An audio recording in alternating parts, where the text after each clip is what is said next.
give a little about how we all got here into this life Into hacking? this life. No, the whole life hacking. Pretty much what brought us together and why it's important to us, or where you want to go from here.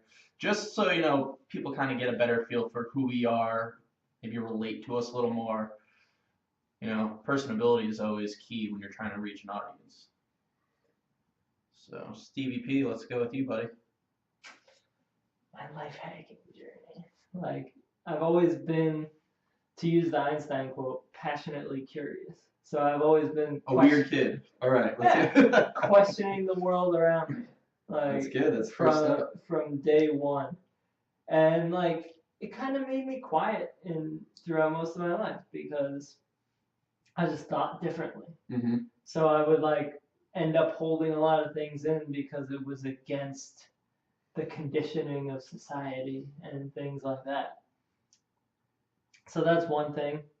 And then during my teenage years, I had a lot of hang-ups, like a lot of problems with self-confidence and nervousness and assertiveness and all that. Spend way too much time trying to fit in with people, doing stupid shit like succumbing to peer pressure and taking enough shots to leave me in a hospital, like things like that. But I think a lot of us could relate to all tremendous learning experiences, though, because I use that to do a lot of self-reflection and focus.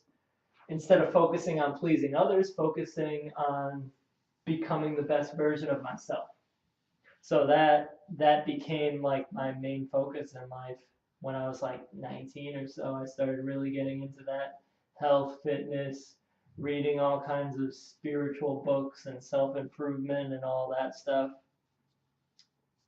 And then, like, also my mind state is just conducive to life hacking. Like, I think of life as like a video game. So you overcome obstacles and you keep improving, you keep leveling up. Yep. And it's just all about having fun too in the end.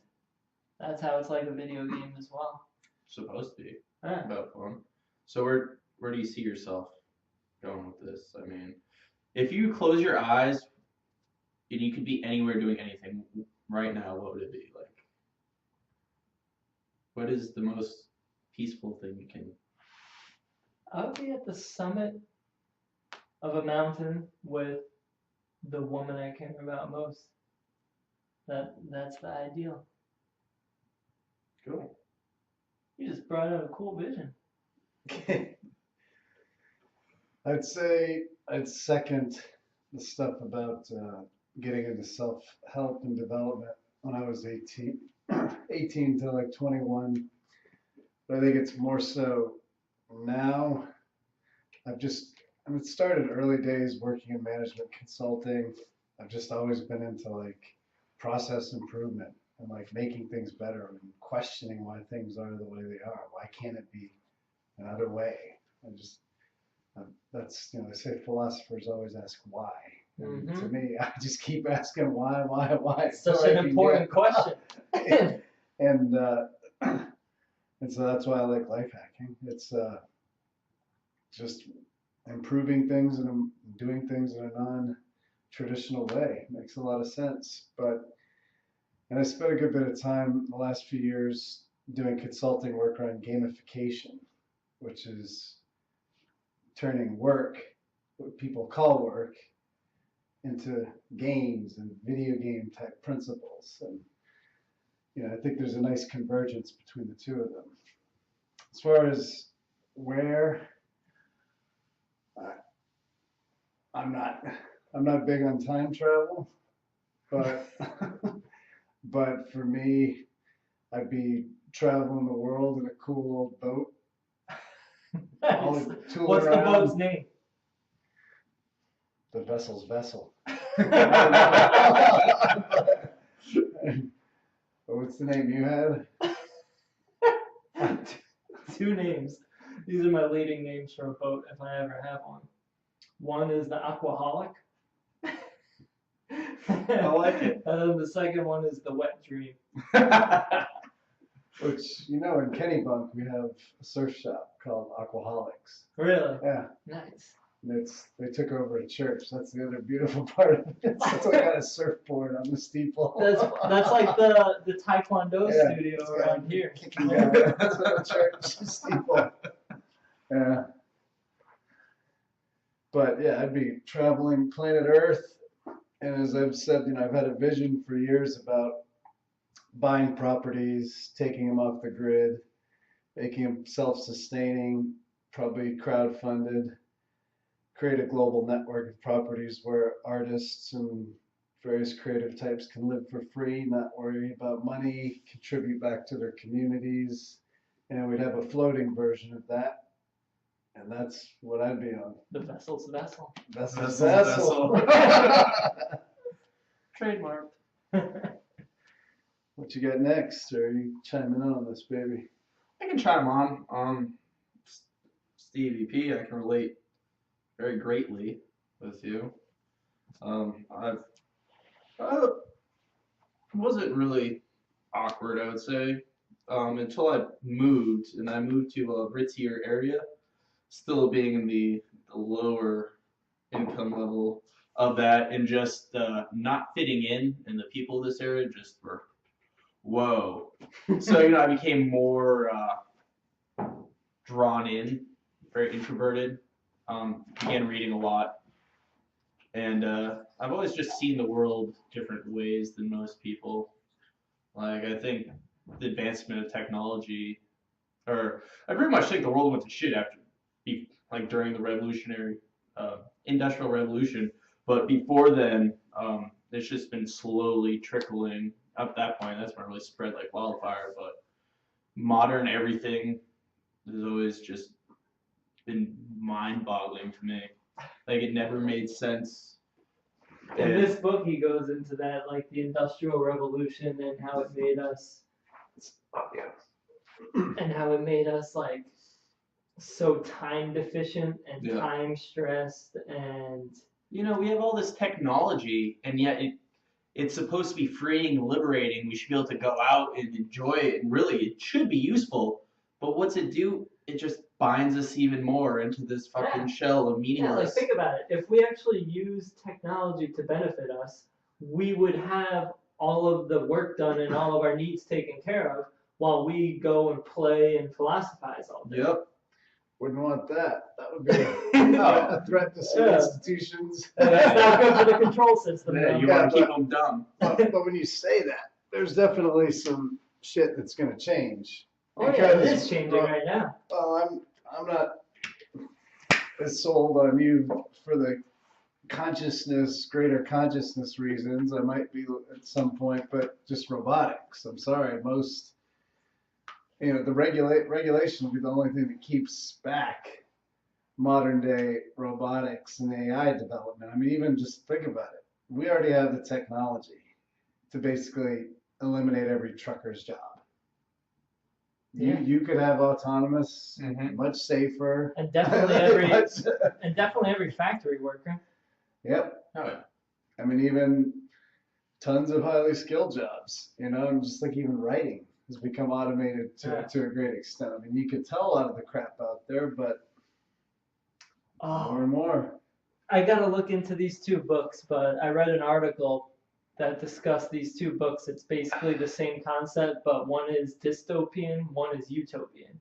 So it's about robot technology. So the dystopian one, a powerful elite own all of the robots, and then the vast majority of people are just unemployed and pretty much in poverty, crushing poverty, while the few own everything.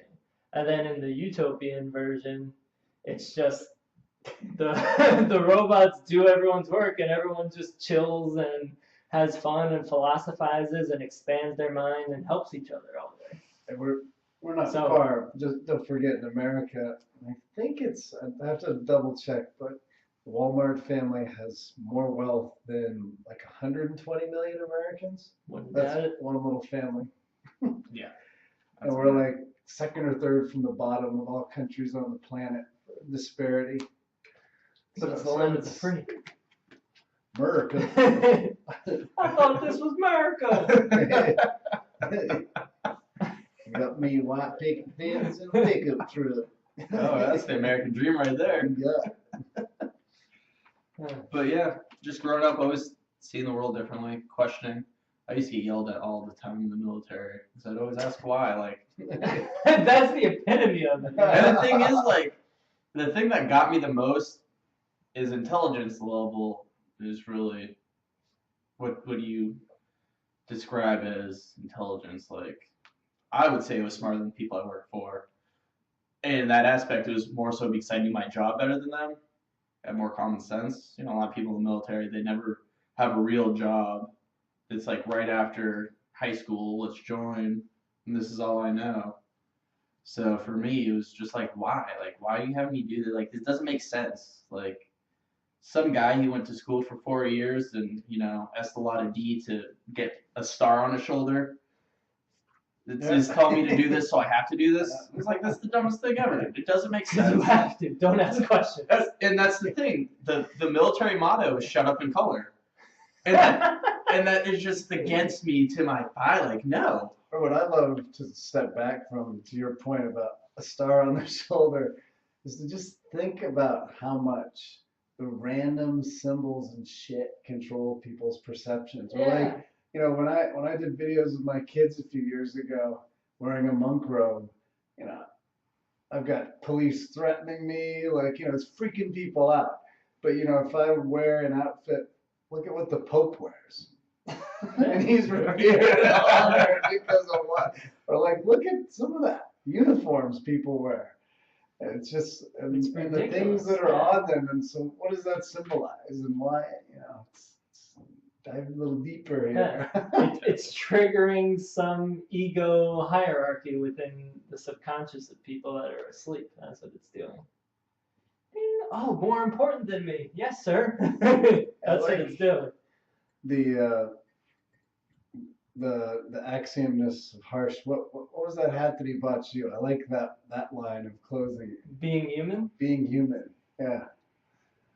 It's like all the T-shirts, everything with the skies and then a Bollywood star. I forget which one, but it just says being human. And to remind people all the other stuff's bullshit. Yeah, that's why I like it. All right, I probably took us off track, John. A little bit. But yeah, just to finish off, where do I see myself? Just wandering the world with my dog, who's going to be probably a husky. I think they're gorgeous. Ooh. But it's just going to be me and that little fuck, and we're going to walk everywhere. That won't be all countries on planet Earth, because countries like the UK will quarantine your dog for about 6 months. Jesus Christ. It's a real pain. I don't know if it's still 6 months, but it's a while. Yeah, like, good luck's, like, you know, doing a secret landing. But maybe if we've got the vessel's vessel, I can. Need the vessel's vessel first.